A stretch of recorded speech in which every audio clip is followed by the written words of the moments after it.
Good morning, interwebs.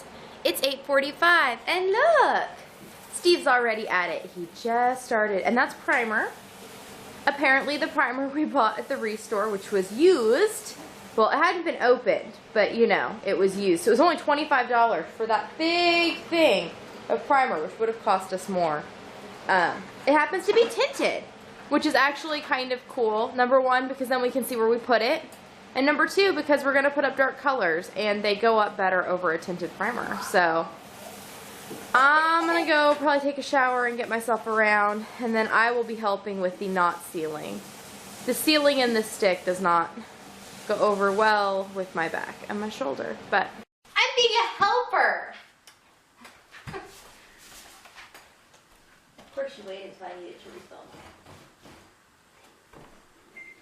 Well, it shows that you're part of the whole process that way.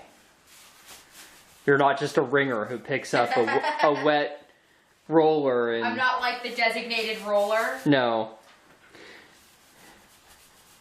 Now it's interesting, there's this gap between where you painted and the ceiling. What's the deal with that? It's called the short gap. When you're short, you can only reach this high without a ladder. And I'm also lazy. It's the laziness gap between me and the ladder. See that gap? I see it. It's about noon, and we are headed out and about. It's a scary place. It's a scary place out. And we are going to go run some errands and go to the hardware store and a Walmart trip, and I don't know what else, but it's gonna be fun. Habitat, I see. Oh yes, the thrift store. Ooh, the thrift store. Maybe I'll take you in my thrift store. Would you like that? Maybe I'll take you. We'll see. Our first stop is the library. I'm looking for a crochet dictionary because I don't have one. We'll see if I find one. No Stitch dictionaries only learn how to crochet books, and as we know, I know how to crochet. So now I'm looking at poetry books. I'm thinking I'd like to read Leaves of Grass, or at least part of it. Maybe I'll get that. Looking for puzzles. I think that one's fun. That's a pretty puzzle. Yeah, for puzzles at the thrift store. Oh, Dad, look For the at kids. this ball. And someday for us. And maybe someday for us if we ever get left alone long enough to do a puzzle. Successful trip to the thrift store. Spent a little less than $9 and got a bunch of stuff for the new kitchen.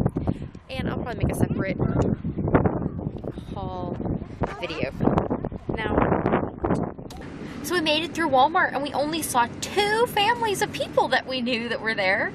Both of them from our small town, which is like, what, 26 miles, something like that, away from here. But you always run into people at Walmart, and for some reason they always want to chat, but whatever. So we said hi to people and we bought some stuff and found some good deals. A couple of things that I had seen and been like, I kind of want that, but I'm gonna wait till after Christmas. And so I did and got things cheaper, and we got some soda and stuff that we'd been wanting. And yeah, I will probably do a haul video about that as well. We'll see what I come up with. And now we are waiting outside the hardware store here, where Steve is getting some circuit breakers for the new kitchen, because we had previously bought some gift certificates here on sale to spend on using the log splitter you can rent from here. Well, my uncle went and bought a tractor, and my dad's cousin's son, so I guess my cousin, you know, one of those multiple removals of cousins, loaned us a bigger log splitter that works on the power takeoff on the tractor. So we do not need to rent the splitter this year, but we already bought the certificates and they expire in February. So Steve is using them to buy some things for the remodel, which are, I mean, reasonably priced here. So he will be getting those, and then I think we are headed to lunch. It is really bright. How warm is it, Steve? 46 degrees. Feels like it. Though the wind, I was gonna say the wind chill makes it feel like it's about 20 degrees. The wind walking into Walmart, like all the parts of me that were covered in fabric were fine, but the wind made my skin hurt. But like I said, it might just be because I was in the outside. Your skin was physically rejecting outside. Your outsideness. Did you enjoy Taco Bell? I enjoyed Taco Bell. Did you enjoy Taco Bell? I did. You had a... I had a Frito burrito, beef burrito. Could you tell there were Fritos in it? Yes, actually, they were still crunchy. Oh, It was cool. tasty. And I had a fiesta salad, and it was tasty too. And we the had... shell didn't look at all gross. No, the shell was actually delicious, or at least as delicious as like a hard taco shell at Taco Bell, which are generally delicious. Now, the chips in the nachos were a little but I think it's because they were more like floury. But the corn did they tortilla almost chips... taste a little stale to you? Yeah, they tasted, but... The shells tasted a little stale to me, too, on the tacos. But overall, things were... And the tomatoes tasted like tomatoes, which actually kind of surprised me for this time of year at a franchise around here, so... Anyways, now we are driving home. It is now about 5 to midnight, and I thought I would show you a bit of what I've gotten completed on the crocheting front, and then, I'm gonna go to bed here, I don't know, eventually. Steve has a training in the morning at work, so he's not gonna get home till like noon, which is fine, just, again, weird. Whenever our schedule is weird, it's just strange. So tomorrow's probably gonna be kind of a strange day. But I finished the back panel for that coat that I'm making, the Mountain Ridge jacket, I think it's called. But I thought it turned out really, really nice. And it has this kind of like pointy midsection and this nice front and back post detail. So the first day I did like the first 10 or 12 rows. I didn't put a marker in. And then I got from that point to this marker the second day. And from this marker to this marker the third day. From this marker till 3 rows from the end on the, fourth day. So then, that was last night when I got to there. So then tonight, or I guess today, because I was working on this in the car, I finished off to the end. And then I've started working on this side panels. How am I going to open this? I'm going to use my teeth. I don't know how you're supposed to unzip a project bag one-handed. Certainly not how to do it gracefully. So instead, we did it ungracefully. But then I started the front panel.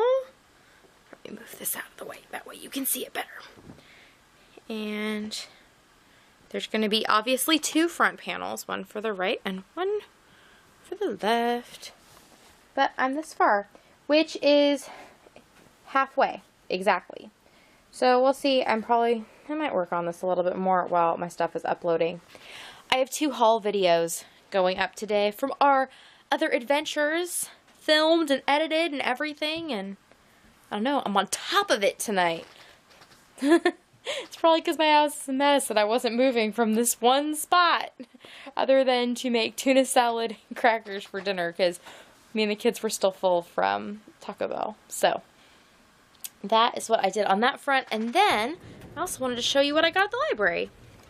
So I did end up checking out Leaves of Grass by Walt Whitman, which I'd never read, and I'm only through part of the introduction, but I found it fascinating. I mean, I don't know how many of you know about Leaves of Grass. I know it's a thing that we hear about, or I mean, I always heard about when it came to Whitman and just general, like, I don't know, like intellectual literature.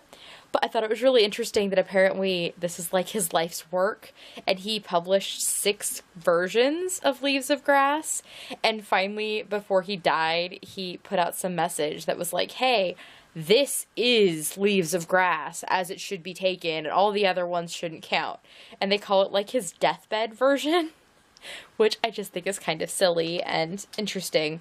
Now, the introduction strangely says that this book should not be read like in its entirety from start to finish, but rather pieces should be gleaned over time, which is, you know, how I have experienced Leaves of Grass in the past, is small quotations and or individual poems or whatever in various, I don't know, like literature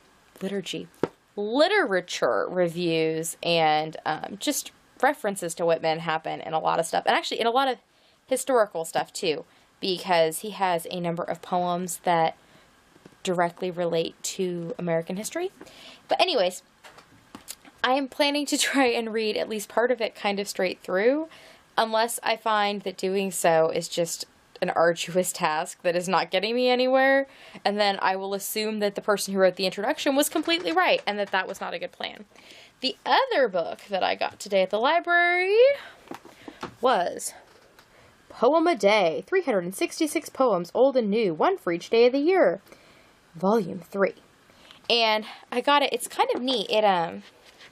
So there's, you know, like the date every day, and then a poem, and then at the bottom there's like a little, like, paragraph or two telling you about the poet, which is kind of neat. So I got it because I have been doing some affirmation stuff, which there will be a video on next Tuesday, I think, is when it's coming out. But I have been doing that, and it has led me to be writing in my journal more.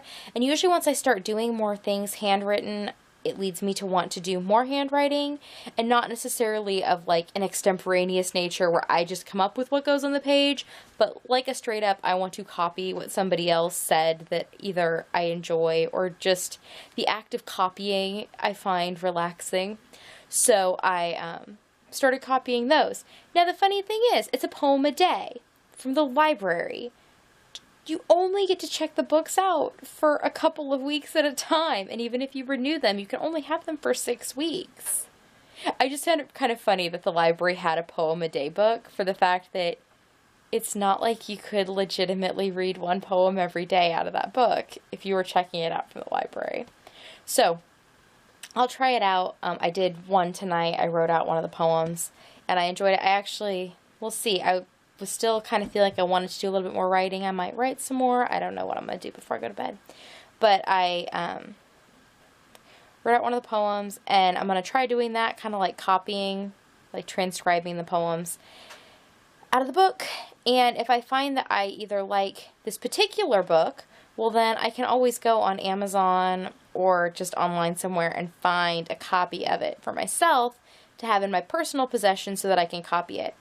I was telling Steve I've been enjoying copying things, but most of the quotations and poems and whatever I find are off of the computer.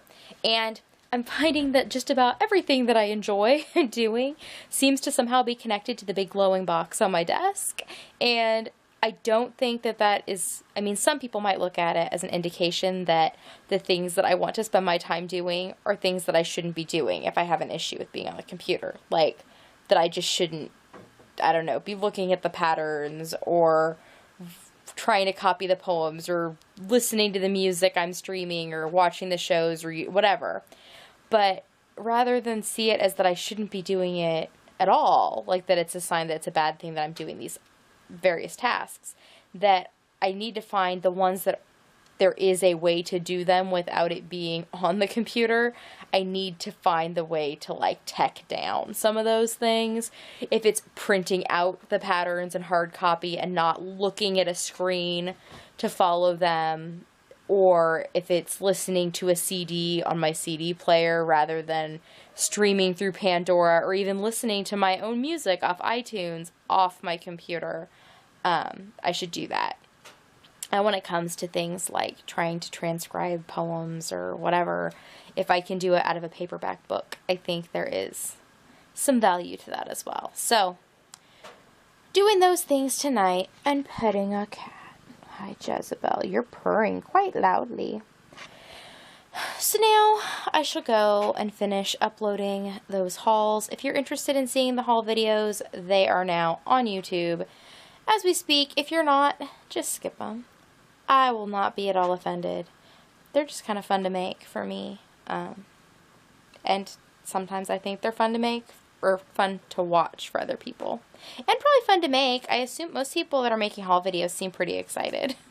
I think it's because it's kind of like Christmas, like getting to reopen all of the things that you gifted to yourself all over again. Okay.